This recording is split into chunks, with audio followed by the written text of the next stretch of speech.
অনেকে বলে আইন তার নিজ গতিতে চলে। আমি আপনাকে প্রশ্ন করছি, আপনার বিবেককে প্রশ্ন করছি, যারা ভিডিও দেখছেন সকলের বিবেককে প্রশ্ন করছি, অ্যাকচুয়ালি আইন কি তার নিজ গতিতে চলে?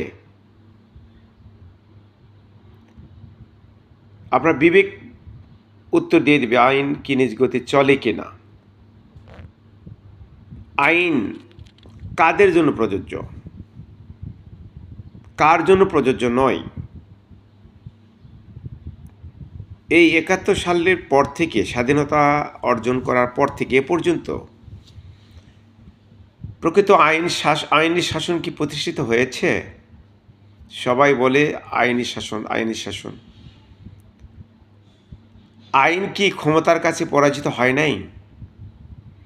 আইন কি ক্ষমতার কাছে মাথা নত করে নাই? আইন কার কাছে মাথা নত করে না? কিছু লোক আইনের ঊর্ধ্বেও তো আছে, মুখে বলে কেউই আইনের ঊর্ধ্বে নয়, কিন্তু এমনও কিছু ঘটনা ঘটে যেগুলো আইনের ঊর্ধ্বে। ক্ষমতার কাছে আইন